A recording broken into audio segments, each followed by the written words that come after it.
Hello guys, welcome to another episode of the Cure for Your HIV.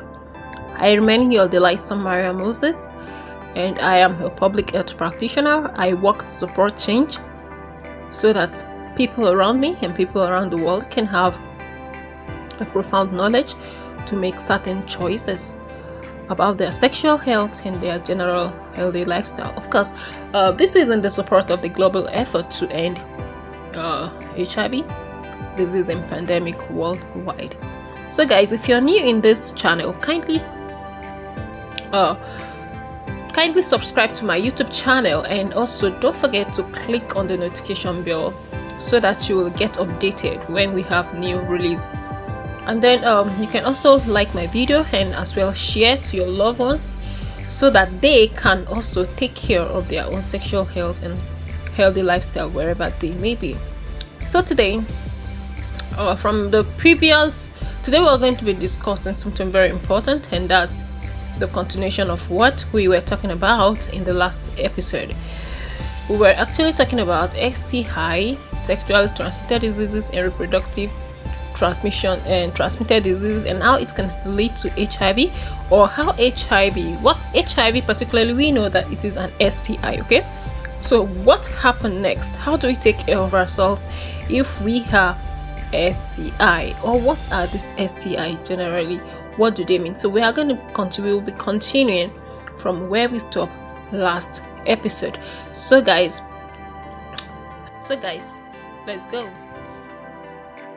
Not spread by sexual contact. They are caused by endogenous or iatrogenic infections, and they affect women more often than men.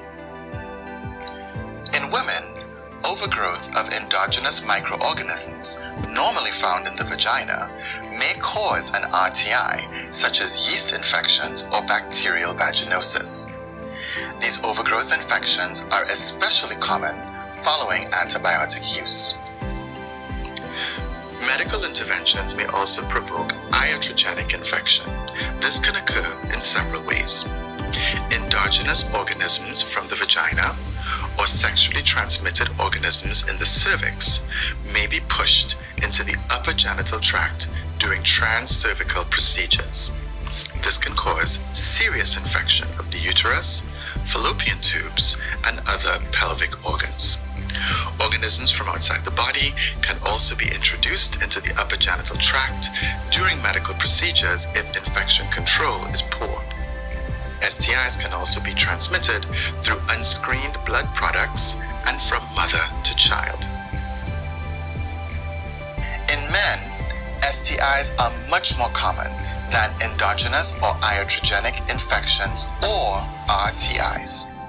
But for women, non-sexually transmitted RTIs are often more common than STIs. The challenge for reproductive health settings is that the symptoms and clinical signs of STIs and RTIs can overlap or even coexist, especially in women. For reproductive health, the consequences of untreated STIs are significant. As we know, STIs affect both men and women, but the clinical consequences for women are often more common, more severe, and can even be life-threatening. STIs and their complications are among the most important causes of illness for women in poor regions of the world. They are a major cause of congenital and neonatal infection, and maternal and perinatal morbidity and mortality. Most of this preventable burden of disease is concentrated in low-income populations. Examples of adverse clinical outcomes from STIs that exclusively affect women and their unborn babies include pelvic inflammatory disease, or PID, and ectopic pregnancy. Adverse pregnancy outcomes can include miscarriage, stillbirth, pre-labor rupture of membranes, and preterm birth. STIs also increase the risk of HIV transmission, can cause cervical cancer, and are a major cause of congenital and neonatal infection. Let's look at poor pregnancy outcomes in more detail. Okay, guys, thank you for watching. I believe you loved the video, and I believe you enjoyed the educative segment of today's episode. Please, if you like my video, please kindly subscribe to my YouTube channel, and also please click the notification bell, and as well